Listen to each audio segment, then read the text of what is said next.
कल मकबूजा कश्मीर में एक इंतहाई अफसोसनाक वाकया पेश आया और ये वाकया ऐसा है जिससे इंडिया के साथ साथ पाकिस्तान को भी परेशानी के अंदर मुब्तला कर दिया है, क्योंकि दहशतगर्दी का वाकया दुनिया के किसी कोने में भी हो, पाकिस्तानी सबसे ज्यादा मुतासर होते हैं। उसकी वजह यह है कि हम पिछले 15 साल से जंग और दहशतगर्दी बर्दाश्त कर रहे हैं, लिहाजा हमें अंदाजा है कि किसी मुल्क के अंदर भी इस किस्म की सूरत हो तो उस मुल्क के आम आदमी के ऊपर कितना अफेक्ट होता है। तो पाकिस्तान भी इससे मुतासर है और आज पाकिस्तान की तरफ से मजम्मत भी हुई और साथ इंडिया को यह भी बावर करवाया गया कि अगर हम आपकी कोई मदद कर सकते हैं तो हम वो मदद करने के लिए तैयार हैं। लेकिन इंडिया की तरफ से ये हाथ थामने के बजाय इंडिया ने अब एक सफारती जंग शुरू कर दी है और ये जंग ज्यादा खतरनाक होती हुई चली जा रही है। अभी 1 घंटा पहले इंडिया की तरफ से कुछ बयानात सामने आए हैं और ये बयानात उनकी वजारत खारजा के तर्जुमान ने जारी किए हैं। उसके मुताबिक भारत ने जो सिंध ताश मुआहिदा था 1960 में हुआ था पाकिस्तान और इंडिया के दरमियान, और इसे आलमी बैंक ने इसे फैसिलिटेट किया था, उसे मनसूख कर दिया है, मुअत्तल कर दिया है, जो एक बहुत बड़ा मेरा ख्याल है वाकया है। कभी पाकिस्तान और इंडिया के दरमियान इस टाइप की जंग स्टार्ट नहीं हुई। और साथ साथ उटारी चेक पोस्ट को बंद कर दिया गया है। साथ जो 60 स्टिकर्स के तहत 7 मुल्कों के अंदर जो वीजा होता था उसे इंडिया ने मुअत्तल कर दिया है। फिर तमाम पाकिस्तानी जो इस वक्त इंडिया के अंदर मौजूद है उनके तमाम वीजे मनसूख करके उन्हें 48 घंटे दिए गए हैं कि वो इंडिया को छोड़ के निकल जाएं और अपने मुल्क में वापस जाएं। पाकिस्तान हाई कमीशन का जो तमाम मामला है उसको भारत छोड़ने का हुक्म जारी कर दिया गया है। साथ जो इंडिया और पाकिस्तान के जो हाई कमीशन हैं उनके अमले की तादाद भी कम कर दी गई है। पहले ये 55 थी, उसको कम करके 30 कर दिया गया। साथ साथ जो पाकिस्तान के वहां पे नेवी और एयरफोर्स के अटैचीज हैं इस वक्त उनको नापसंदीदा शख्सियत करार देके इंडिया छोड़ने का हुक्म उनको दे दिया गया है।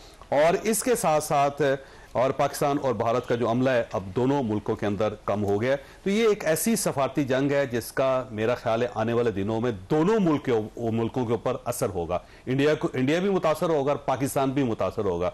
तो पाकिस्तान की अब क्या पॉलिसी हो सकती है, एक सवाल है जो आज के शो में हम डिस्कस करेंगे। और दूसरा, इंडिया के अंदर कोई भी वाकया हो जाता है तो इंडिया का मीडिया और इंडियन गवर्नमेंट फौरी तौर पे पाकिस्तान को मशकूक नजरों से क्यों देखना शुरू कर देती है और क्यों ये इंप्रेशन लिया जाता है कि अगर इंडिया के अंदर कोई बम ब्लास्ट होगा या किसी गाड़ी की हवा खारिज हो जाएगी, निकल जाएगी या फट जाएगा टायर, तो उसके साथ ही ये जो जिम्मेदारी है पाकिस्तान के ऊपर आयद कर दी जाती है। तो क्यों ऐसा होता है, ये भी एक सवाल है जो आज के शो में डिस्कस करेंगे। आने वाले दिनों में क्या होगा, एक बहुत बड़ी पिक्चर है जो जाहिर है उसको अब हमें अंडरस्टैंड करना पड़ेगा। हमारे साथ तशरीफ रखते हैं major general retired Zahid Mahmood sahab, दिफाई तजियाकार हैं। नियाजुल्लाह न्याई साहब हमारे साथ तशरीफ रखते हैं, पाकिस्तान तहरीक इंसाफ के साथ इनका ताल्लुक है। और राना एहसान अफजल खान साहब हमारे साथ तशरीफ रखते हैं, नून लीग के साथ इनका ताल्लुक है। जनरल साहब ये फरमाइएगा, ये सफारती जंग स्टार्ट हो गई है, हमारा ख्याल था कि शायद कोई अमली जंग ना शुरू हो जाए क्योंकि इंडिया की तरफ से जो इन्विजन हो रहा था, इंडिया की तरफ से जो रिस्पांस आ रहा था वो बड़ा खतरनाक था। क्या नतीजा निकलेगा इसका? जी बिस्मिल्लाहिर्रहमानिर्रहीम। जावेद साहब, सबसे पहले तो बहुत अफसोसनाक सिचुएशन है और ये न सिर्फ पाकिस्तान के लिए, हिंदुस्तान के लिए, ये पूरे खित्ते के लिए बहुत खतरनाक सिचुएशन है जी।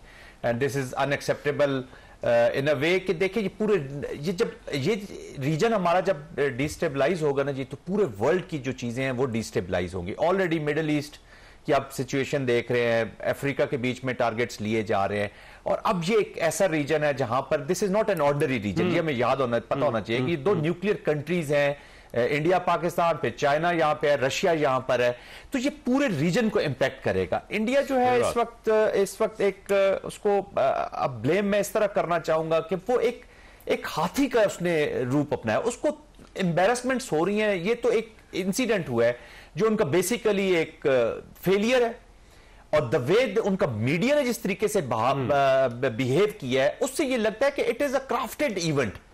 अब वो किस सिचुएशन में जाना चाह रहे हैं, क्या उनको गारंटीज मिली है या उनका जो रोल है इंडो पैसिफिक स्ट्रेटजी में, जो एक वॉच डॉग का रोल है, शायद उनको कोई शय मिली है किसी वॉशिंगटन की तरफ से या किसी तरफ से, या वो उसकी पूरी एक्सपोर्ट लेना चाहता है कि अगर आपने मुझे चाइना के खिलाफ इस्तेमाल करना है या चाइना को चेकमेट करना है तो मुझे ये जो छोटा मेरा इधर प्रॉब्लम है ना, मुझे जरा इसको पहले सॉल्व करना है, इसमें आप मेरे साथ खड़े हो, मैं बाकी चीजों में आप। तो ये चीजें अभी आने वाला वक्त ही बताएगा। ऑफ कोर्स ये डिप्लोमेटिक जो ऑफेंसिव इन्होंने लॉन्च किया है, देखिए मैं बस ये मिलिट्री मैन, मैं उनकी इंटेंशंस को कभी रीड करने की मैं कोशिश भी नहीं करूंगा।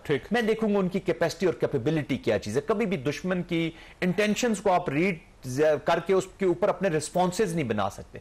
बट अल्हम्दुलिल्लाह as far as the military response is concern, जिसके बारे में मुझे ज्यादा नॉलेज है, वो किसी भी एस्केलेशन लेडर पे जाएगा, चाहे वो टेक्निकल से लेकर और जहां तक जाएंगे जी, जिस तक जाएंगे पाकिस्तान उसको रिस्पॉन्ड करेगा। इसी के लिए तो पाकिस्तान ने फौज बनाई है, इसीलिए पाकिस्तान। और जब ये इंडियन कॉन्टेक्स्ट आ जाता है तो अगर उनके ज़हन में ये चीज है कि जी जो हमारी इस वक्त पॉलिटिकल पोलराइजेशन है या जो यहाँ की सिचुएशन है, देखिए उसने 3 फ्रंट वॉर करने की कोशिश की है। वेस्टर्न बॉर्डर पे वो प्रॉक्सी के जरिए अफगानिस्तान, और उसके बाद ईरान का उसको यूज कर रहे हैं, और उसके बाद ईस्टर्न पे अभी उसने ये सारी चीजें शुरू कर दी हैं खुद, और इंटरनल फ्रंट को। ये हाइब्रिड की जावेद साहब जंग है इस वक्त। इसका एक तो मिलिट्री इज वन कंपोनेंट, अभी आपने इंफॉर्मेशन में देख लिया, अभी इकोनॉमिक इसका फैक्टर है। जैसे अभी सिंध तास मुआहिदा जो है वो इकोनॉमिकली पाकिस्तान को स्क्वीज किया जाए, उसके ऊपर प्रेशर, तो वो ऑल डोमेन्स में इसके प्रेशर्स लेकर पाकिस्तान के ऊपर आया है। बहरहाल एक बहुत बड़ा चैलेंज है पाकिस्तान में, मैं इसको अपॉर्चुनिटी भी समझता हूं, to put our own things in order, और अपने आप को इस काबिल अभी ये वक्त आ गया कि हम अपने आप को बताएं कि हम जो क्लेम करते हैं उसकी हम कैसे करेंगे। और आखिरी फिक्र मैं अपने इस आंसर में ये कहना चाहूंगा कि जंग तो जो भी है इकोनॉमिक है, पॉलिटिकल, ये इंडिया ने शुरू कर दी है। एंड इंडिया करेगा नहीं करेगा ये वक्त आने वाला बताएगा कि इसको एंड कौन करे। नहीं साहब, अब क्योंकि आपके इख्तलाफ हैं गवर्नमेंट के साथ, लेकिन इस वक्त जो सूरत हाल है, मेरा ख्याल है अंदरूनी लड़ाइयां तो फौरी तौर पर बंद होनी चाहिए। फार्म 45 का नैरेटिव वो भी बंद होना चाहिए, फार्म 47 का भी बंद होना चाहिए, और इंडिया की तरफ से जो जंग मुसल्लत हो रही है उसके ऊपर आप पाकिस्तान तहरीक इंसाफ का क्या व्यू, क्या करना चाहिए? देखें जवेद साहब, हमारे पॉलिटिकल इख्तलाफात तो हो सकते हैं, लेकिन पाकिस्तान पे कोई कंप्रोमाइज़ नहीं है। मेरा ख्याल है कि मैं उस जमात से तल्लक रखता हूँ जिसने 4 सूबों से वोट लिए हैं। 4 सूबों की वो जमात है और पाकिस्तान की यूनिटी की अलामत है। खान साहब का वजूद, मैं कहता हूँ कि इस टाइम स्टेट का वजूद के साथ लाज़िम मलज़ूम है। जहाँ तक आप टेररिज्म का बात करते हैं, तो हमने हमेशा हमारी गवर्नमेंट के दौरान 3 साल गवर्नमेंट टेररिज्म का एक वाक़या भी नहीं हुआ, और जहाँ भी हो हम उसकी मुखालफत करते हैं कि जहाँ भी दहशतगर्दी हो। लेकिन हुकूमत वक्त का काम होता है फॉरेन पॉलिसी बनाना। अब फॉरेन पॉलिसी जो गवर्नमेंट बैठी है उसकी फॉरेन पॉलिसी का क्या जवाब है वो राना साहब जवाब देंगे। क्योंकि जब हमारी गवर्नमेंट थी, जनरल साहब बैठे हैं, पाकिस्तान के साथ एक वाक़या हुआ, हमने पार्लियामेंट में, शाह महमूद कुरैशी साहब हमारे वजीर थे, हमने चीफ ऑफ आर्मी स्टाफ आए, हमने ये कहा कि हम मुंह तोड़ जवाब देंगे इंडिया को। ये हमारी पॉलिसी थी। हमने अपनी पॉलिसी टूवर्ड अफगानिस्तान, हमारा जो बॉर्डर लाइन थी इधर, हमने बड़ी क्लियर रखी है।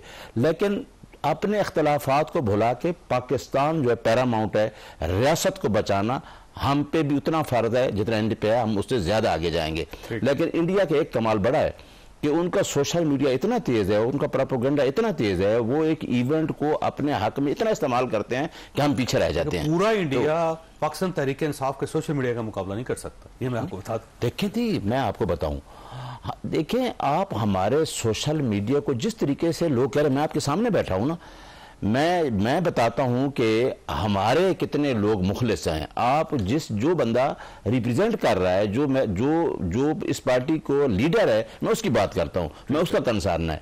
देखिए कोई चीजें भी होती रहती है, लेकिन आप ये नहीं कह सकते कि ये जमात पाकिस्तान मुखालिफ कोई जमात हो गई, कोई जमात पाकिस्तान मुखालिफ प्रोपेगेंडा करके हमें इस तरह के इल्जाम देना, पता नहीं जिस तरह जनरल साहब बैठे होंगे, मेरे इससे ज्यादा लोग मेरे भाई बहन बच्चे आर्मी में होंगे, हमें पाकिस्तान की आवाम से प्यार है। बल्कि खान साहब ने कहा कि मुझे अपने वजूद से ज्यादा आर्मी से प्यार है।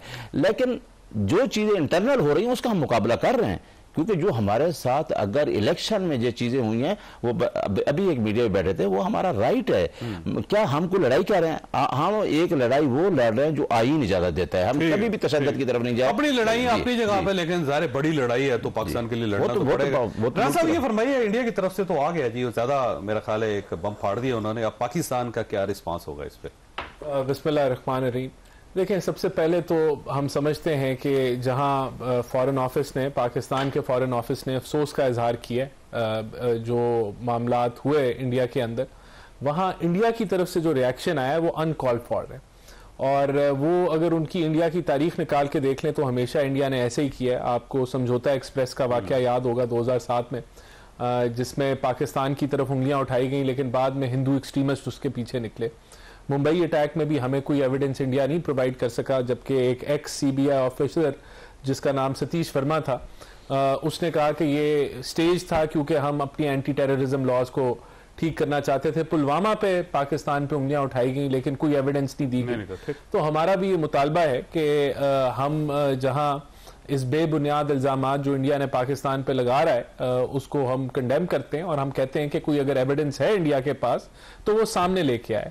और देखें, बात ये है कि ये सारा कुछ जो है ये इनकी एक स्ट्रेटजी लग रही है जिसके अंदर ये पाकिस्तान को कॉर्नर करना चाह रहे हैं, या अपने डोमेस्टिक इश्यूज के हवाले से या इंटरनेशनली ये जो इंडिया जो है वो गेम, तो बिल्कुल हम इसको हर बिहार के अंदर इलेक्शन होने वाले हैं और जब भी वहां पे इलेक्शन होते हैं तो पाकिस्तान के ऊपर कोई ना कोई इल्जाम जरूर लगता है। दूसरा, एक अगर आप डाटा देखें, जब भी बाहर से कोई बड़ा डिग्नेटरी वहां पे जाएगा तो इस टाइप का इंसिडेंट वहां पे जरूर हो जाए। तो देखें, हम तो दुनिया के सामने यही मुद्दा रखेंगे कि अगर कोई इंडिया के पास एविडेंस है तो वो सामने लेके आए।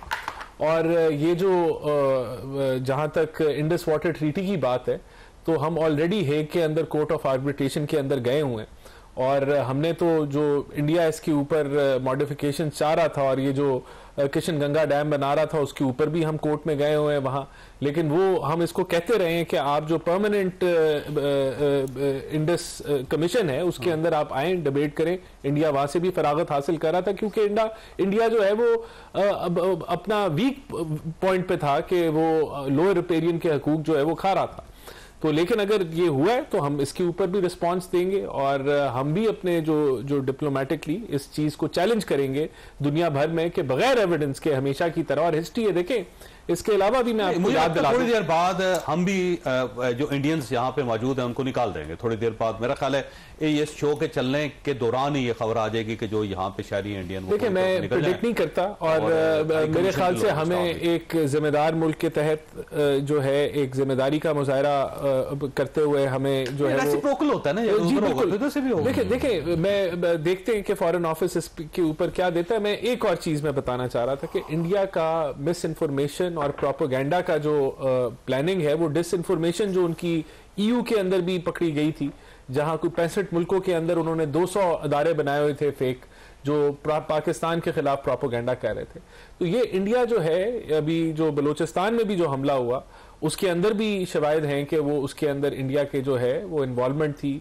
और जिस तरह BLA को तो स्पॉन्सर ही वो कर रहा है, जिस तरह BLA को, और तो ये देखें, अब इसको हम डिप्लोमेटिकली भी और अगर कोई मिस एडवेंचर इंडिया करता है तो पाक फौज जो है वो it is ready to respond, लेकिन only to a misadventure. हम अपनी हदूद में किसी भी किस्म की जो कह लें कि पेनिट्रेशन है उसको बर्दाश्त नहीं करेंगे। ठीक, ब्रेक लेनी है। जनरल साहब, आपके पास सवाल छोड़ के जा रहा हूं क्योंकि जाहिर है अफवाज पाकिस्तान के साथ आपका ताल्लुक था, तो ये जो सूरत हाल है आपको अंदाजा हो रहा है कि कहीं खुदा ना खास्ता जंग की तरफ तो नहीं चली जाएगी? छोटी सी ब्रेक, को ब्रेक के बाद दोबारा जरूरत है।